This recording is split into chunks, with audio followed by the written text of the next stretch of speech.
موت ایک حقیقت ہے اور اللہ تعالیٰ نے اسے ہر انسان پر فرض کیا ہے۔ موت کے 6 مراحل ہیں جو ہر انسان کے لیے ایک خاص نوعیت کے تجربات کی صورت میں گزرتے ہیں۔ ان مراحل کو سمجھنا انسان کی زندگی میں ایک اہم سبق فراہم کرتا ہے تاکہ وہ اپنی آخرت کے لیے تیاری کرے۔ موت کا پہلا مرحلہ یوم الموت، موت کا دن۔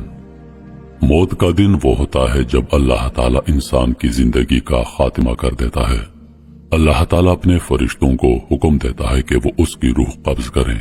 قرآن مجید میں اللہ تعالیٰ فرماتا ہے، اور اس دن سے ڈرو جس دن تم اللہ کی طرف لوٹائے جاؤ گے، پھر ہر جان کو اس کے کیے کا پورا بدلہ دیا جائے گا۔ سورۃ البقرہ آیت نمبر 281۔ اس دن انسان کو اپنی موت کا پتہ نہیں ہوتا اور نہ ہی اسے احساس ہوتا ہے کہ اس کی زندگی کا خاتمہ قریب ہے۔ یہ دن آتا ہے اور انسان کو اس وقت کا ادراک نہیں ہوتا۔ جب یہ دن آتا ہے تو انسان کی طبیعت میں کچھ مخصوص تبدیلیاں محسوس ہوتی ہیں۔ اگر وہ مومن ہوتا ہے تو اس کے دل میں سکون اور اطمینان ہوتا ہے، کیونکہ اسے یقین ہوتا ہے کہ وہ اپنے رب کی طرف لوٹنے جا رہا ہے۔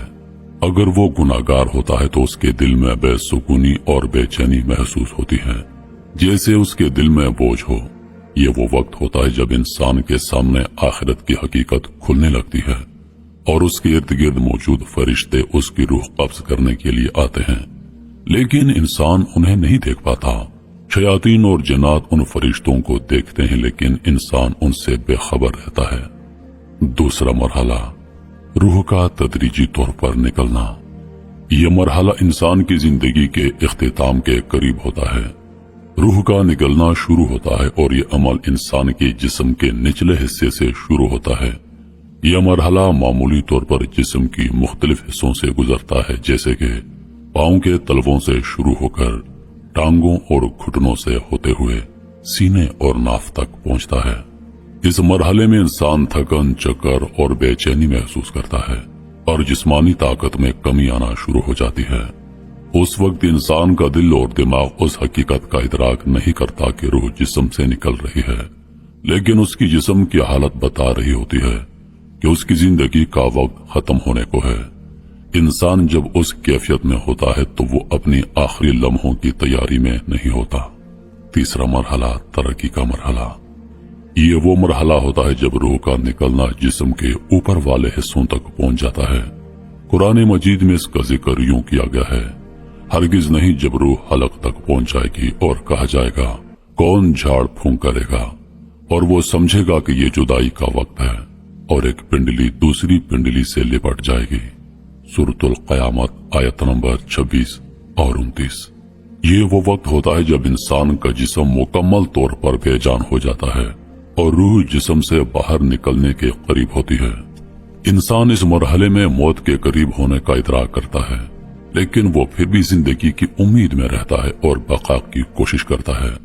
وہ کوشش کرتا ہے کہ کسی ڈاکٹر یا امدادی ٹیم کو بلائے یا قرآن پڑھنے کی درخواست کرے، تاہم روح کا نکلنا ناگزیر ہوتا ہے اور انسان اس وقت کو روک نہیں سکتا۔ چوتھا مرحلہ حلقوم کا مرحلہ۔ یہ وہ وقت ہوتا ہے جب انسان کی روح جسم کے تمام حصوں سے نکل کر حلق تک پہنچ جاتی ہے۔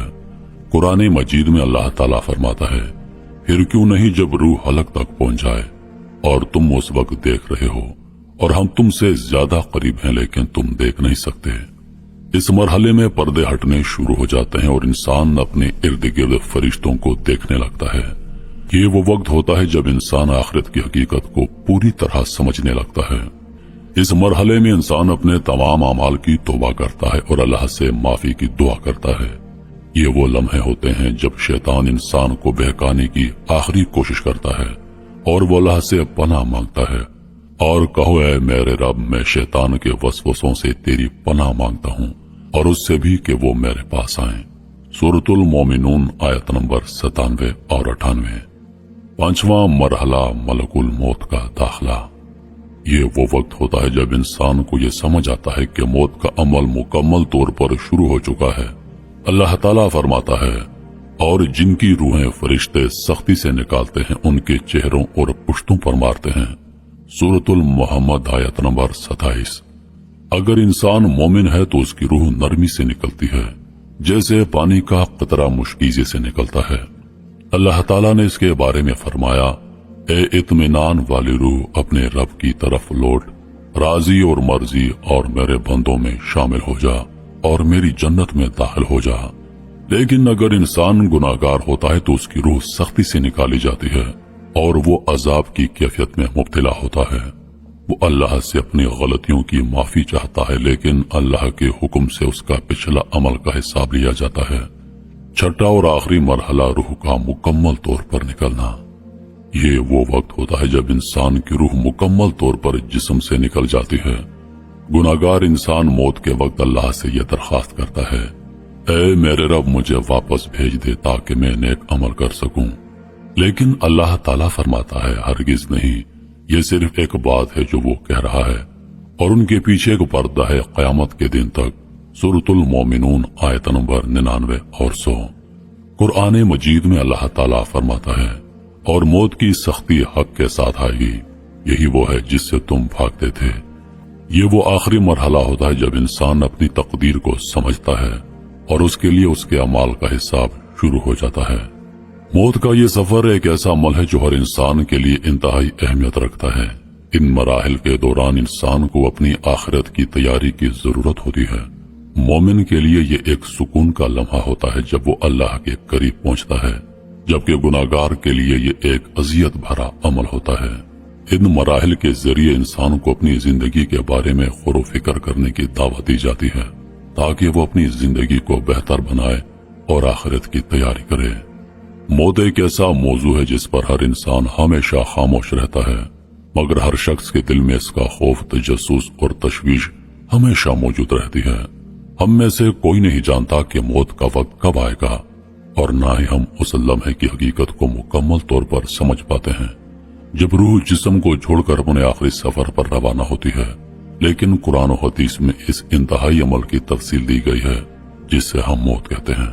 کیا آپ نے کبھی سوچا ہے کہ وہ کیا کیفیت ہوگی جب آپ کی روح آپ کی جسم سے نکلنا شروع کرے گی، جب آپ کا دل اس آخری دھڑکن کے بعد خاموش ہو جائے گا اور جب آپ کے سامنے آخرت کا منظر کھلے گا؟ ہر انسان کو ایک دن ان مراحل کا سامنا کرنا ہوتا ہے، مگر ان میں سے کسی کو بھی اس کا پتہ نہیں ہوتا کہ وہ کب، کہاں اور کس حالت میں موت کے قریب ہوگا۔ یہ وہ حقیقت ہے جس سے ہم اکثر نظریں چراتے ہیں، مگر یہ ایک ایسا واقعہ ہے جس سے بچنا ممکن نہیں۔ موت کے 6 مراحل وہ تجربات ہیں جو ہر انسان کو اپنے حتمی سفر کی طرف لے جاتے ہیں۔ ہر مرحلہ ایک نیا باب کھولتا ہے اور انسان کو یہ جاننے کا موقع ملتا ہے کہ زندگی اور موت کے درمیان کی وہ لائن کتنی باریک ہے۔ اللہ پاک ہم سب کو سمجھنے اور نیک اعمال کرنے کی توفیق عطا فرمائے، آمین یا رب العالمین۔